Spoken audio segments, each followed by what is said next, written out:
우리는 지금 마태복음의 여행을 함께 떠나고 있습니다. 오늘은 마태복음 10장 16절부터의 말씀을 나눠 보았는데요.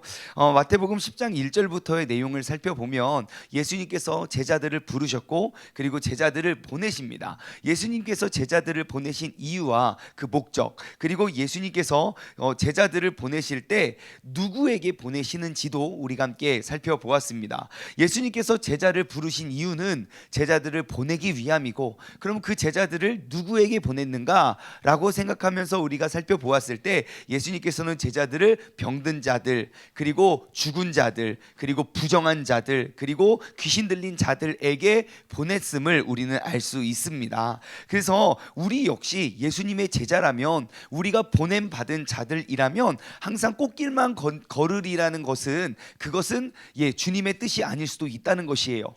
주님께서는 우리가 꼭 필요한 그 자리, 때로는 그곳이 병든 자들일지도 몰라도, 혹은 영적으로 또 우리가 죽어가는 자들일지 몰라도, 부정한 자들, 사람들은 다 피하고 그들을 멀리할 자일지 몰라도 우리는 그들에게 다가가 예수 그리스도의 능력으로 그 모든 우리에게 이미 주어진 그 권능으로 그것들을 변화시키고 새로 할 수 있는 사람임을 우리는 알 수 있습니다. 자, 그리고 오늘 본문 말씀 16절부터 쭉 말씀을 보시면 그 예수님께서 어디로 보내셨고 우리에게 무엇을 요구하시는지 우리는 알 수 있는데요. 자, 16절에 보면 여기 조금 어려워 보이는, 우리가 알고는 있지만 조금만 깊이 생각하면 이게 도대체 무슨 말인가 우리가 한번 생각해 볼 만한 그러한 내용이 기록되어 있는데요. 16절부터 말씀을 한번 보도록 하겠습니다.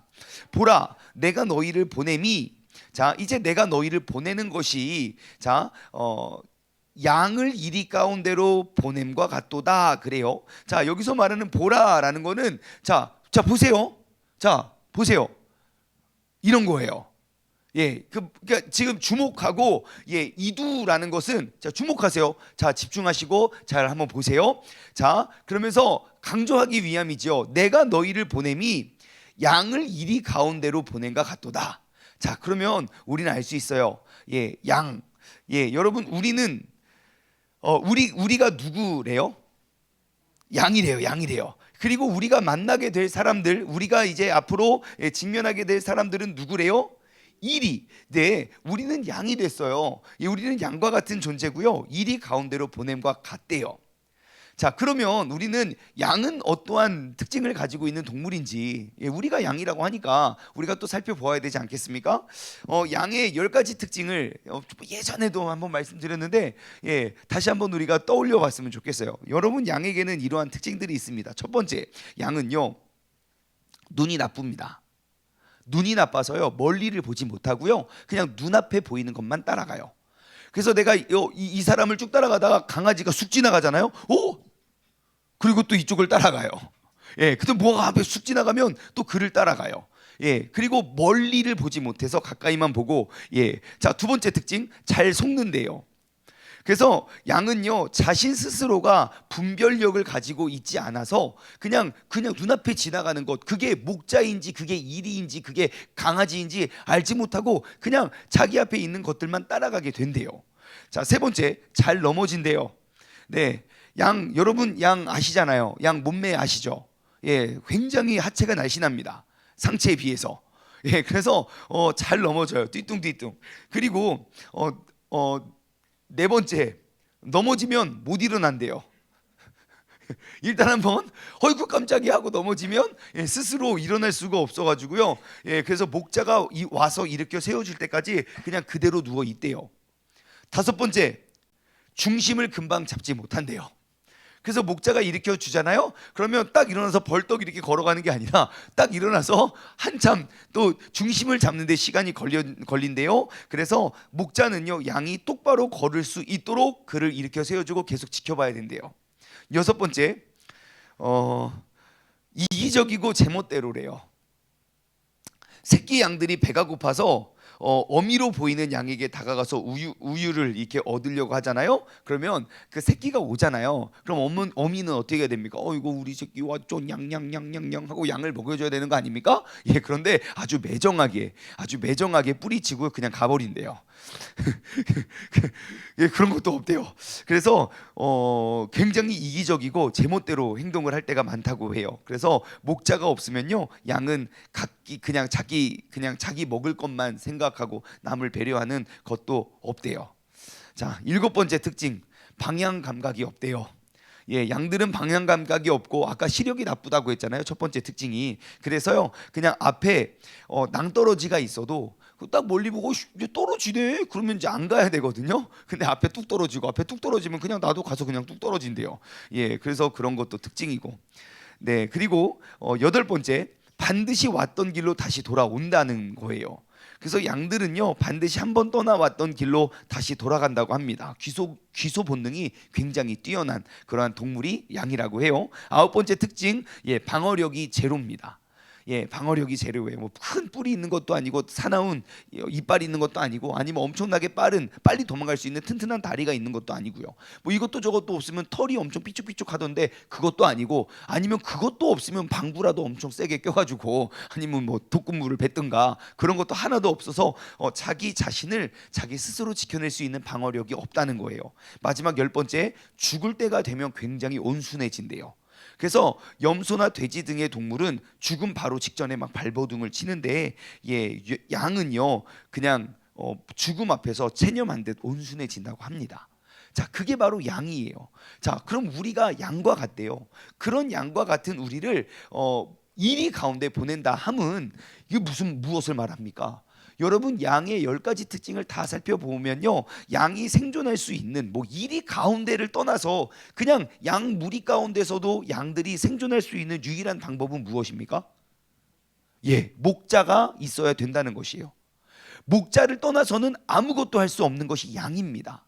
다시 예수님의 가르침, 예수님의 명령으로 돌아와 볼게요. 봐라, 내가 너희를 보냄이 양을 이리 가운데에 보냄과 같도다 라는 것은 예수님의 무엇을 약속하신 겁니까?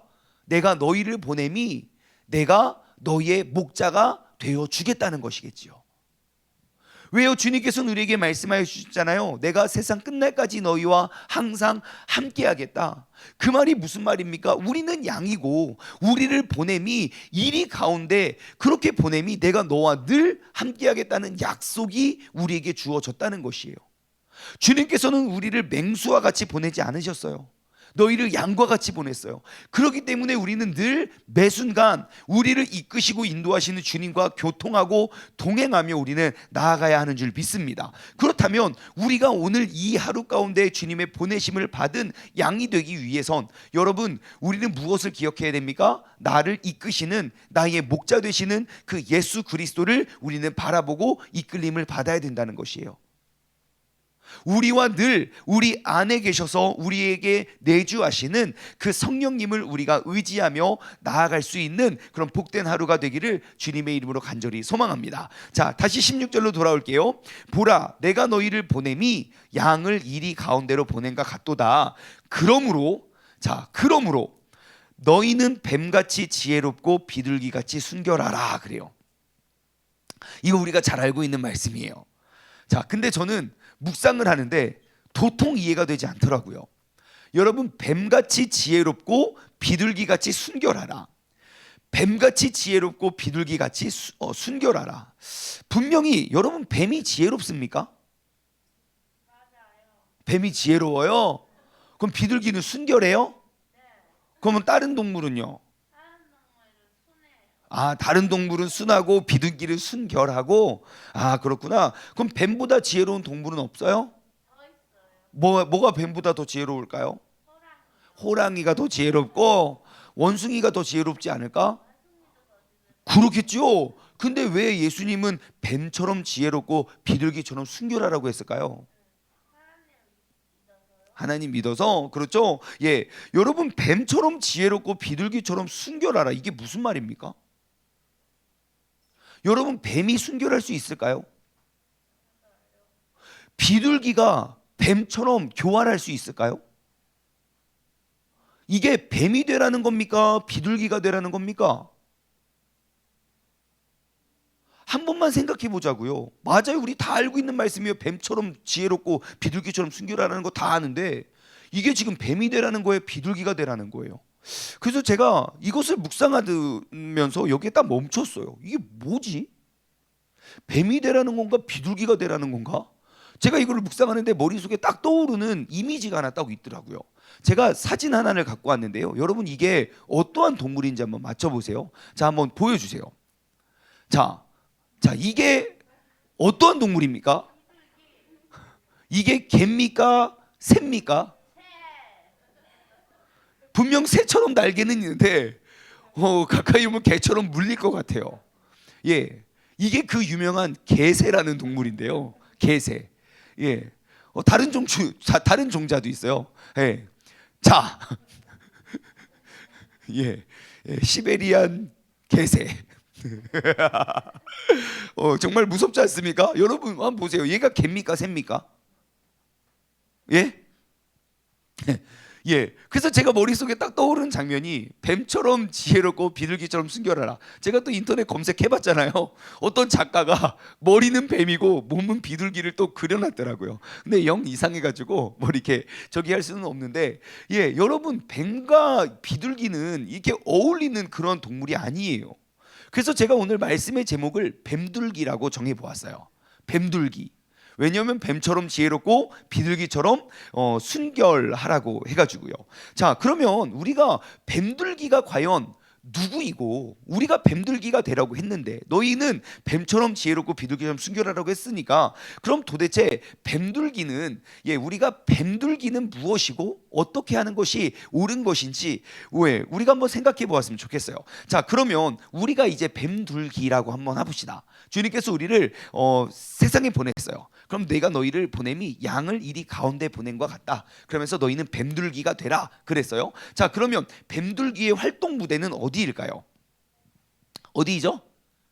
예, 우리가 말씀대로라면 병든 자, 죽은 자, 그리고 부정한 자, 그리고 귀신 들린 자, 그들 가운데 뱀둘기를 보낸다는 거예요. 그렇죠. 그리고 오늘 17절부터 우리가 읽어보았던 23절까지의 말씀을 쭉 읽어보면 그 뱀둘기의 주 활동 무대가 어디인지 금방 알 수 있을 것 같아요. 자, 17절부터 그냥 대충 쭉 보면요, 잘 보세요. 사람들을 삼가라. 그들이 너희를 공회에 넘겨주겠고 그들이 회당에서 채찍질을 할 거고 또 너희가 나로 말미암아 총독들과 임금들 앞에 끌려갈 것이다. 자, 우리가 이제 나아가고 우리가 활동할 그 주 무대는 공회에 넘겨주겠고 채찍질 당하고 끌려갈 거래요. 근데 그게 다가 아니에요. 21절 보세요. 장차 형제가 형제를, 아버지가 자식을 죽이는 대에 너희를 내어주겠고 자식들이 부모를 대적하여 죽게 할 것이고 내가 너에게 내 이름으로 말미암아 모든 사람에게 미움을 받을 것이다. 그러니까 모든 박해를 받을 거래요. 여러분, 뱀둘기의 주 활동 무대가 뭡니까? 두 글자로 요약하면요, 박해더라고요. 박해. 우리가 나아가야 할 그 이리의 무리는 그런 박해와 같다는 거예요. 자, 그럼 여러분 한번 생각해 보세요. 혹시 여러분 주변에 지혜로운데 순결한 사람 본 적 있습니까? 한번 여러분 주변의 모든 사람들을 다 떠올려 보십시오. 야, 그 사람 진짜 지혜로워. 진짜 지혜로운데 너무너무 순결해. 혹시 있습니까? 잘 보세요. 세상 가운데 뱀둘기 같은 사람이 누군가? 가만히 보면요, 진짜 지혜롭잖아요? 그럼 교활해요. 100%. 반대로 진짜 순결하잖아요? 그러면은 당해요, 많이. 계산하지 않아요. 일단 계산하는 순간 순결함이 무너져요. 아우, 쟤 완전 비둘기인 줄 알았는데 완전 여우야, 여우. 지가 계산할 거 다 하고. 그게 지혜로운 거 아닙니까? 여러분, 이 세상에 살아있는 뱀둘기가 누굽니까? 잘 떠올리지 않아요. 그러면 뱀같이 지혜롭고 비둘기처럼 순결한 게 무엇인가? 내가 분명히 양인데 이리 가운데서 살아남기 위해서 주님께서 우리에게 말씀하시는 거예요. 야, 너는 양인데 이제 내가 너를 이리 가운데로 보낸다. 근데 이리 가운데서 살아남을 수 있는 양이 되기 위해선 너희는 반드시 뱀들기가 되어야 돼. 그렇지 않으면 너희는 죽어. 그러면 그 뱀들기는 무엇인가?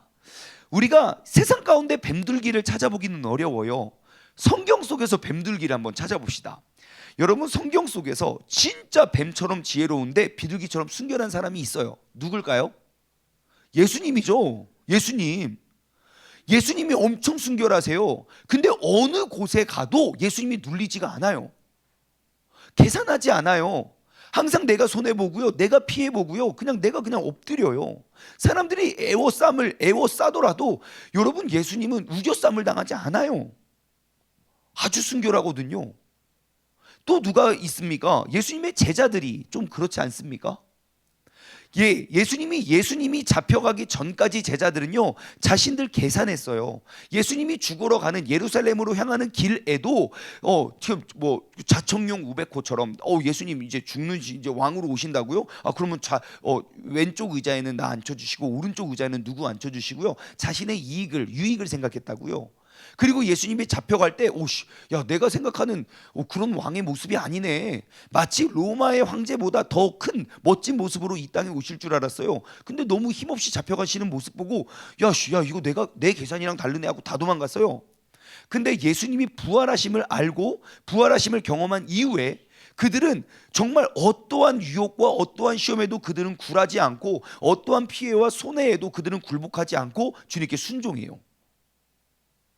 그리고 죽는 그 순간까지 그들은 뱀처럼 지혜롭지만 항상 그들을 잡혀가고 그들을 공회에 넘겨주더라도 그들은 비둘기와 같이 순결했어요. 흔들림 없이. 또 대표적인 인물이 누구입니까? 신약 성경 전체를 주름잡고 있는 사도 바울이요. 사도 바울 뱀들기 같잖아요. 얼마나 많이 잡혀갑니까?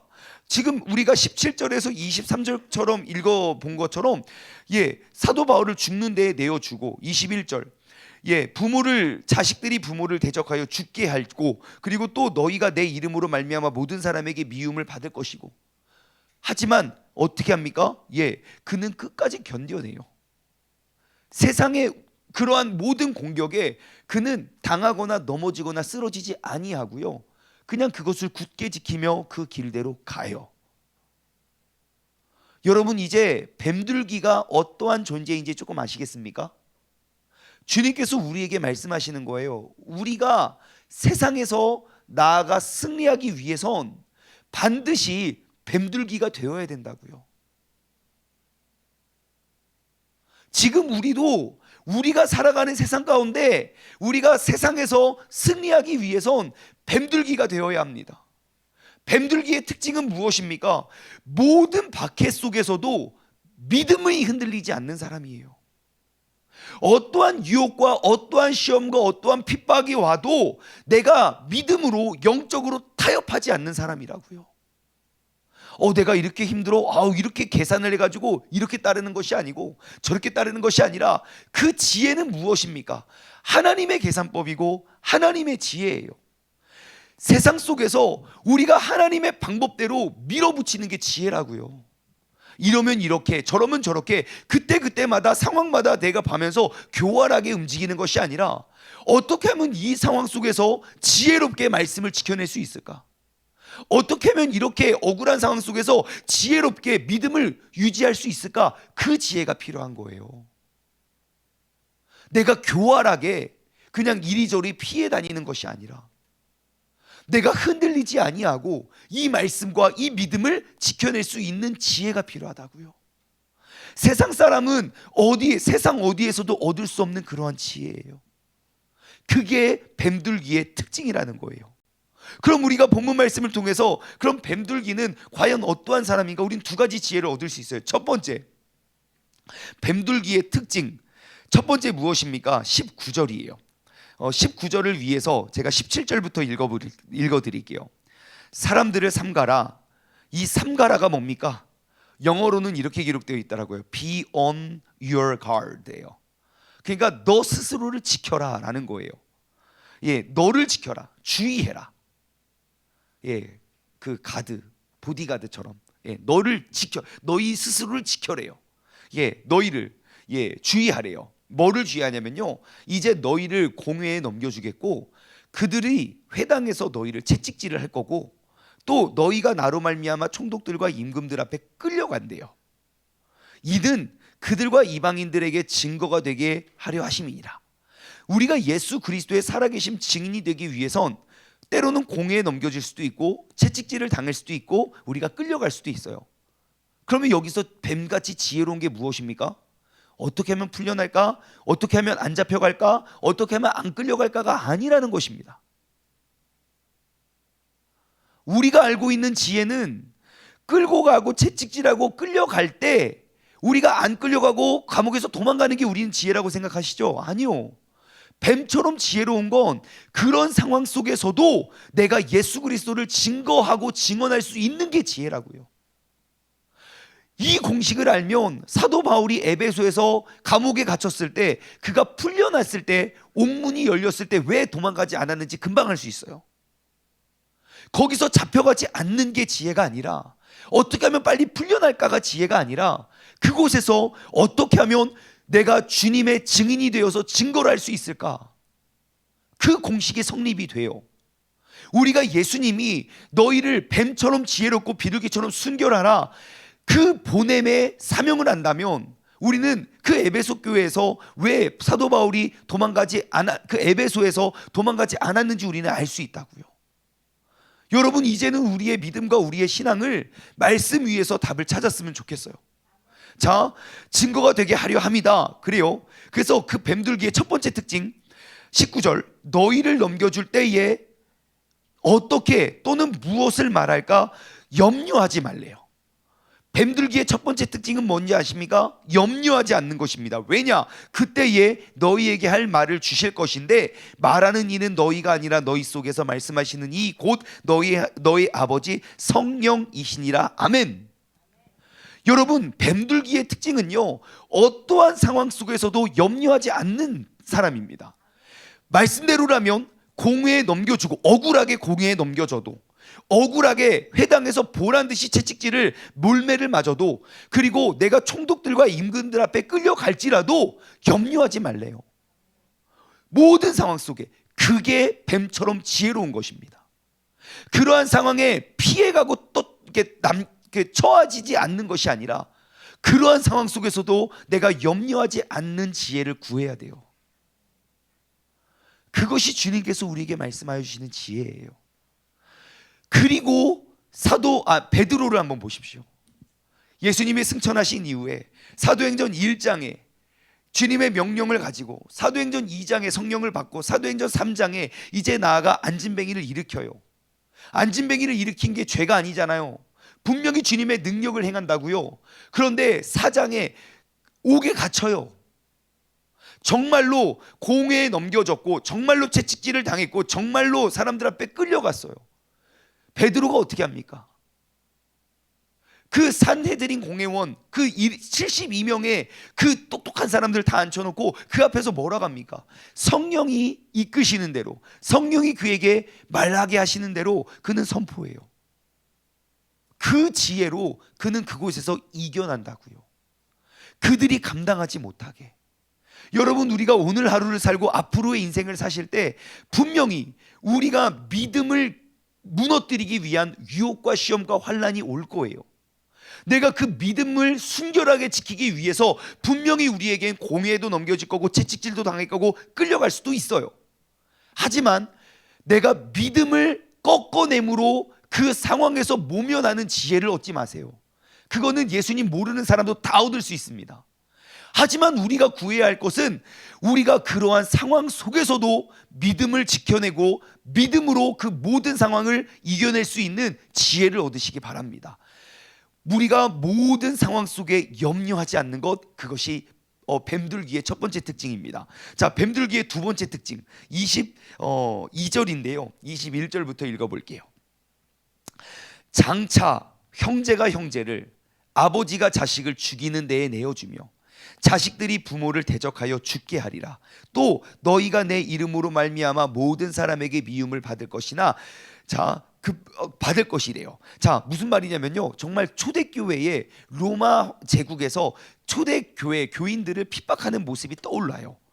정말 아버지가 자식을 마지못해 죽는 자리에, 그 자리에 내어놓고요, 그 자식이 부모를 협박하고, 혹은 자식을 협박해서, 혹은 부모를 협박해서 우리가 서로를 죽이는 그곳에 보내게 될 것이고, 그리고 내 이름으로 말미암아 모든 사람에게 미움을 받을 그러한 상황 속에서도, 자, 뱀들기의 두 번째 특징, 끝까지 견디는 자는 구원을 얻으리라 라는 것입니다. 뱀들기의 두 번째 특징은요, 끝까지 견뎌야 된다는 것입니다. 언제까지요? 구원을 얻을 때까지요. 여러분, 우리는 구원을 얻기까지, 최후 승리를 얻기까지 우리는 그 주위에 십자가 짊어지고 믿음을 지켜야 된다는 것이에요. 23절에 나와 있어요. 동네에서 너희를 박해하거든 저 동네로 피하라. 내가 진실로 너희에게 이르노니 이스라엘의 모든 동네를 다 다니지 못하여 인자가 오리라. 그러니까 너희가 박해를 받고 너희 죽지 않아. 그럼 다른 동네로 옮겨. 그럼 또 다른 동네로 옮겨. 또 다른 동네로 옮겨. 너희가 모든 동네에 다니지 그 이전에 내가 올 것이다. 주님께서 반드시 온다는 거예요. 그리고 사도 바울의 이 말씀을 가지고, 지금 아직 마태복음 10장이에요. 사도 바울은 등장하지도 않았어요. 그리고 사도 바울, 그 사도행전 이제 9장의 회심을 넘어 10장부터 그의 삶을 보시라고요. 박해가 와요. 내가 복음을 전해요. 지혜롭게 이겨내요. 그리고 다른 동네 가요. 거기서 또 쫓겨나요. 다른 동네 가요. 거기서 또 쫓겨나요. 다른 동네 가요. 그리고 그가 사는 동안 내가 나의 달려갈 길을 마치고 나는 믿음을 지켰다고 고백합니다. 그 뒤에 이제는 이후로는 나를 위해 의의 면류관이 예비되어져 있다. 그것은 나뿐만 아니라 나와 같이 사는 모든 사람들이다. 여러분, 오늘 이 하루를 살아갈 때 뱀들기가 되어 살아가십시오.